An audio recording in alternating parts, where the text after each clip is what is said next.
Land the landing force. This command sends United States Marines on their way from sea to shore, over the side, down cargo nets into landing craft, through the open doors of LSTs and amphibious tractors. From the decks of aircraft carriers and helicopters go these combat-trained fighting men, ready to assault and capture enemy-held positions.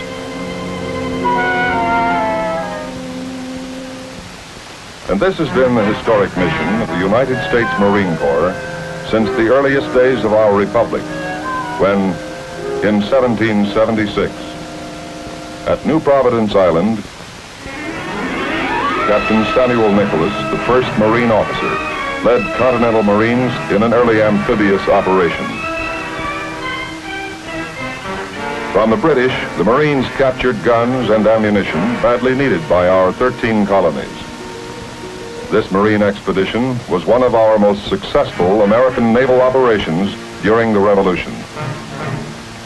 In 1800, the seizing of American ships by warring French and British demanded action. At Puerto Plata, Santo Domingo, the Marine detachment from the Constitution boarded the captured English ship Sandwich under the guns of the French fort, stormed the fort, spiked its guns, and sailed Sandwich out of the harbor in a brilliant hit-and-run operation. In 1846, during the war with Mexico, the Navy's principal mission was to close the Mexican ports. Using Marines in the landing force, they quickly seized Frontera and moved the expeditionary force in towed sloops and barges up the Tabasco River. The landing force was put ashore and marched into San Juan Bautista, where they met no resistance. Tampico and Panuco were seized by the Marines within a few days, leaving the way open for the assault on Veracruz. Key factors, such as forces, equipment, and supply, were planned in a coordinated amphibious operation by General Winfield Scott and Commodore David Connor. Transport vessels were convoyed to anchorage at Anton Lizardo, where the 1st Division, including Marines, was transferred to these vessels and to naval ships Raritan and Princeton. These ships, towing empty surf boats, especially provided for the landing, moved to a position southeast of Veracruz, where they anchored. The Marines in the assault force entered the surf boats and rendezvoused in the lee of Princeton until 5 gunboats and 2 small steamers formed in line along the beach. With their bombardment supporting the landing, the surf boats were rowed ashore, landing at sunset. The assault force moved rapidly inland, occupying a line of hills 1.5 miles from the beach, where it could prevent counterattack on further landing operations. Meanwhile, landing boats shuttled between ships and the beach. By 10 o'clock that night, the entire 1st Division had been put ashore. The following morning, horses, artillery, and heavy stores were landed in support of the assault.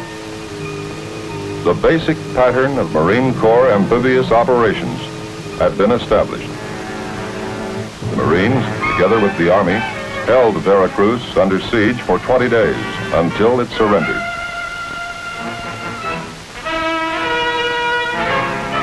In 1861, at the opening of the Civil War, Fort Clark and Fort Hatteras at Hatteras Inlet, North Carolina, kept Confederate supply lines open to Europe. In August 1861, the United States Navy arrived off Hatteras Inlet to find both forts heavily manned and fortified.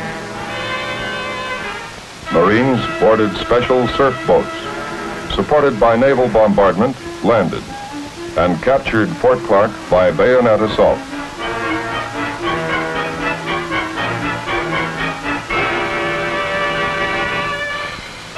Three days later, the Marines stormed and captured Fort Hatteras. Port Royal, South Carolina, and other points along the coast were reconnoitered and rendered useless by Marine units. Until by 1864, the only available Confederate port was Wilmington, North Carolina, guarded by Fort Fisher. Here, Marines and sailors conducted a diversionary attack from the sea, preparing the way for the night capture of Fort Fisher by the Army. A convincing demonstration of joint operations based on these principles: coordinated planning, preparatory naval bombardment, landing troops in successive waves, supporting naval gunfire after landing, confusion of the enemy and aggressive assault by trained Marines. These principles were to be tested again in 1871, halfway around the world, in Korea. To obtain assurance that Americans would be protected and to establish trade relations, President Ulysses S. Grant sent a diplomatic representative to Korea. A survey party sent up the Saley River was fired upon by riverside forts. The Navy took action against this insult to the American flag, and Marines were landed below the forts. Lack of reconnaissance resulted in extreme hardships as artillery pieces were dragged through the tidal marsh. The assault and capture of the first and second forts drove the enemy from the high ground bordering the river. Covered by supporting naval bombardment, the Marines drove through to the main fort. Deadly accurate rifle fire and a bayonet assault won the victory. In 1898, sudden war with Spain proved the Marine Corps a highly trained, well-disciplined force in readiness. Immediate orders were issued to assemble every available Marine in the eastern United States for service in Cuba. Only 6 weeks after the declaration of war, over 600 seagoing leathernecks were poised off the natural harbor of Guantanamo Bay, Cuba, ready for action to seize it as an advanced U.S. naval base. Remembering the lesson about thorough beach reconnaissance learned in the Korean marshes, Marine scouting detachments were sent ashore. Their reports enabled the main body of Marines to land with maximum efficiency. High ground was secured as a main defensive line, where the Marines successfully withstood Spanish attacks. Although there were never more than 1,000 Marines involved in the Cuban campaign, Marine patrol actions against Spanish strong points were conducted with such speed and devastating effect that one Spanish commander reported that he had been attacked by more than 10,000 men. Training, leadership, and discipline had multiplied the Marines' effectiveness. From 1912, Marines were busy in the Caribbean supporting the Monroe Doctrine, keeping the peace and protecting life and property. At Santo Domingo, they learned the special jungle tactics, which were to prove so essential on islands in the Pacific at a later time. At Haiti, the problems of jungle supply of fighting troops were met and overcome through the use of pack animals and marine ingenuity. And in Nicaragua, when in 1927 the bandit Sandino started insurrection, burned villages, and in the early hours of July 16, 1927, attacked the Marine garrison at Ocotal. Although surrounded, they held their position and inflicted heavy losses on the bandits. That afternoon, 5 Marine planes made history's first dive bombing attack, pioneering a fundamental concept of future Marine operations. The use of aviation, supporting troops, evacuating wounded, maintaining communications, and providing aerial resupply was continued until the insurrection was stopped, and has since been included as part of all Marine operational planning. During the early 20s, Major Earl H. Ellis, a young Marine staff officer, wrote in Operation Plan 712, To effect an amphibious landing in the face of enemy resistance requires careful training and preparation. The troops must be skilled water and jungle men who know it can be done. Marines with Marine training. Throughout the 20s in the Caribbean, at Guantanamo Bay, at Culebra, and Panama, development and testing of suitable equipment to land in the face of enemy resistance were continued. Strange vehicles were developed. The Christie amphibious tank and the Beetle boat, a landing barge with good beaching characteristics. The pre-planning and coordination of both preparatory and supporting naval gunfire were practiced until perfect. A regular procedure was established for combat loading of supplies and equipment in such a way that ammunition, food, fuel, and other priority items would be the first ashore. Using these developments, Marine Corps General John A. Lejeune effectively demonstrated that the Marine Corps could plan and execute amphibious operations of division dimensions.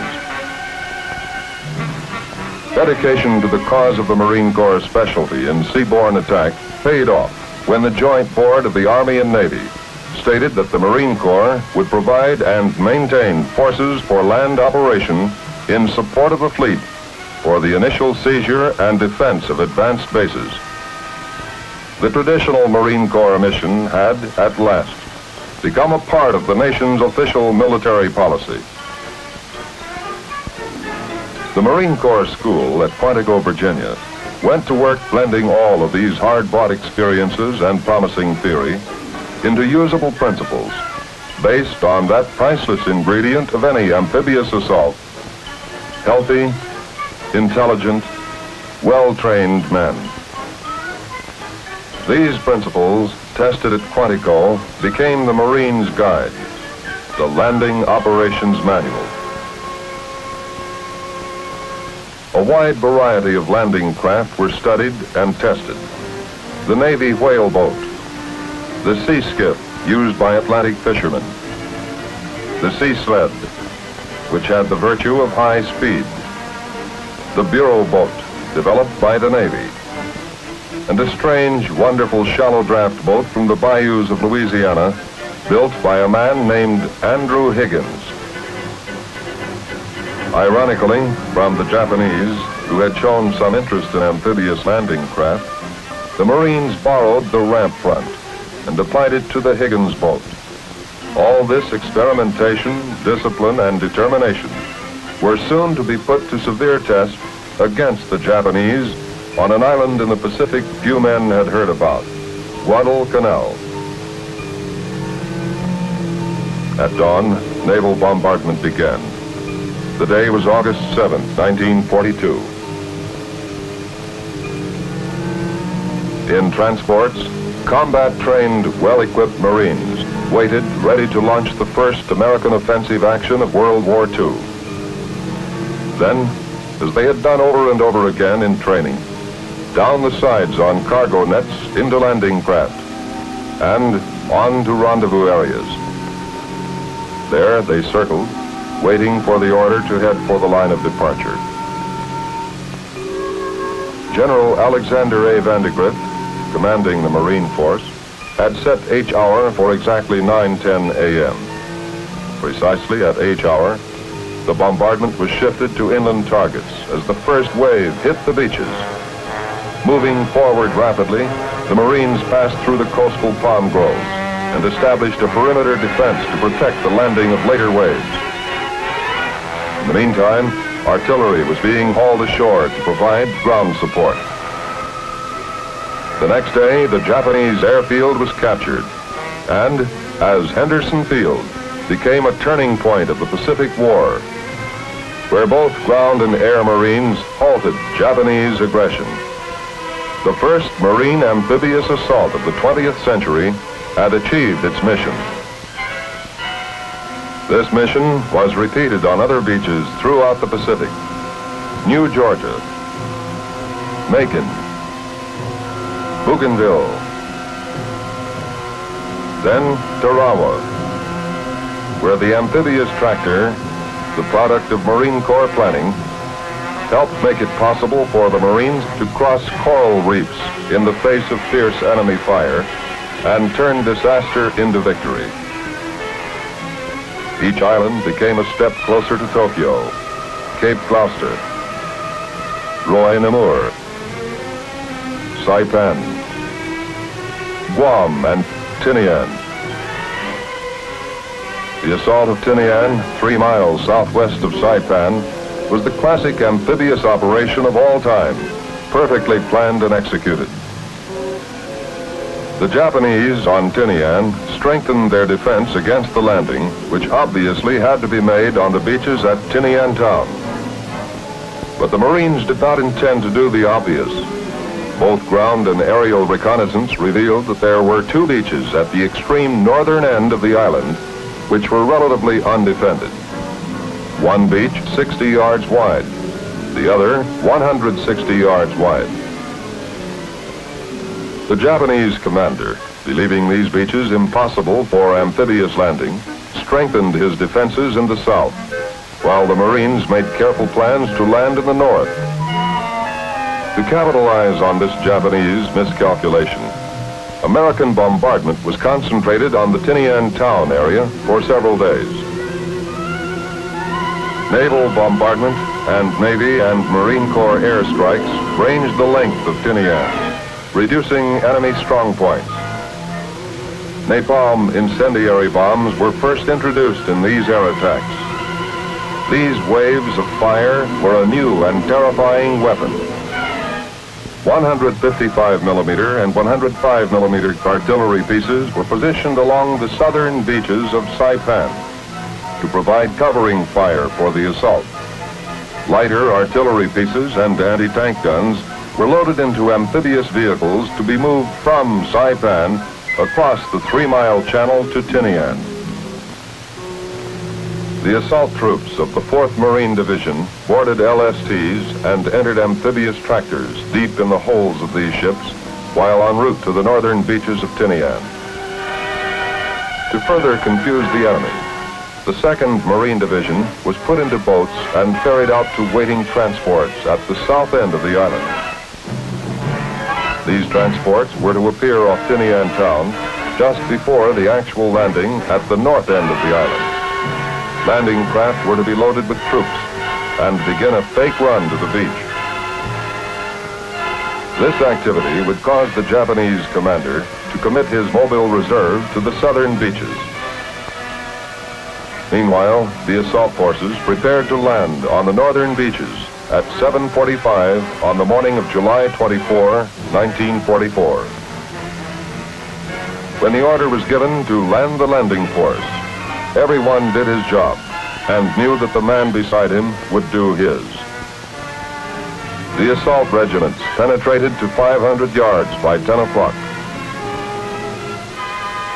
3 days later, the island was secured. This classic amphibious operation had been executed with perfection. Reconnaissance, planning, leadership, coordination, and training combined to guarantee victory. As the Navy and Marines went forward to Peleliu, the Marine concept of close air support of ground troops took on a new meaning. The 1st Marine Division held an airfield, but the Japanese held the far end. Marine pilots, in an ingenious action, took off, dropped their bombs at the end of the field, circled, and came back for more bombs and another round trip. Then there was Iwo Jima, where, as Admiral Nimitz said, uncommon valor was a common virtue. Then on to Okinawa, and victory in the Pacific. Congress, recognizing the need for a strengthened and more clearly defined defense structure after World War II, passed the National Security Act of 1947, which specifically gave the United States Marine Corps responsibility for amphibious doctrine and development for all armed forces, in addition to its customary role of a striking force in readiness. The Marine Corps met the challenge with a vigorous program of amphibious exercises to test improved weapons, like the recoilless rifle. They developed lightweight body armor. They tested the capabilities of new supporting equipment, such as mobile cranes, tramways, and boat recovery equipment.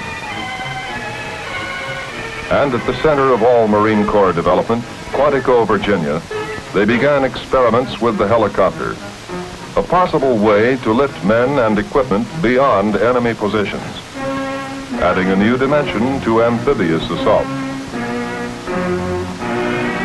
This advanced Marine thinking, planning, and training soon had a proving ground when in 1950, communist North Koreans attacked South Korea.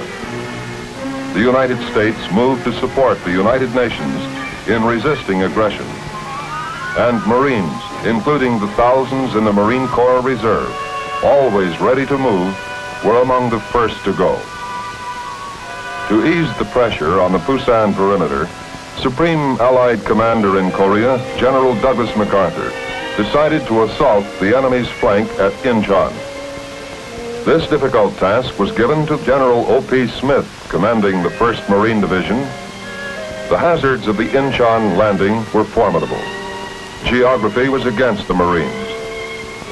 The harbor was protected by a fortified island connected to the mainland by a half-mile-long causeway. The island would have to be seized and neutralized before the main landing. The tides in the narrow channel, the only approach to Incheon, were among the highest in the world, averaging 29 feet. And finally, mud flats and a 12-foot seawall. Timing the assault was basic to the planning. And they did it, supported by naval gunfire. And precisely according to plan, the Marines seized the island fortress, crossed the mud flats, scaled the seawall, blasted access roads through the wall for resupply, and once again accomplished their mission. As fighting in Korea progressed, the Marines applied their versatile helicopters to many tasks: to deliver small forces to hilltop positions, bypassing fortifications, as aerial ambulances, delivering wounded directly from the battlefield to hospital ships offshore, as movers of batteries of rocket launchers into firing positions. After these launchers fired, the Marine helicopters lifted the rocket launchers away before the enemy could zero in. These Marine operations helped still the enemy guns in Korea. Back at Quantico, the Marine Corps studied ways of lifting entire landing forces to accomplish vertical envelopment of enemy positions. Another new concept. Based on vertical envelopment, it dictated a powerful two-pronged attack. One prong, a surface assault across the beach by the usual means, but at widely separated points. The other, vertical envelopment by assault troops in helicopters. Marine divisions were reduced from 21,000 to 19,000 men, with increased shock and firepower capability. In cooperation with the Navy, USS Thetis Bay was the first aircraft carrier completely converted to support helicopter-borne vertical envelopment operations. It has been joined in the fleet by two other proud Marine Corps support vessels, the Boxer and the Princeton. Another example of Navy-Marine Corps teamwork. The demands of modern warfare are being met through the adoption of new weapons and equipment. The one-man helicopter, designed for combat use in reconnaissance, observation courier, and limited logistic support missions. The mechanical mule, a combat vehicle capable of carrying equipment, towing artillery weapons, transporting troops, or carrying wounded. The Cobra anti-tank missile, which is guided to its target by electronic signals. Above the ground forces, providing air protection and close support of advancing troops.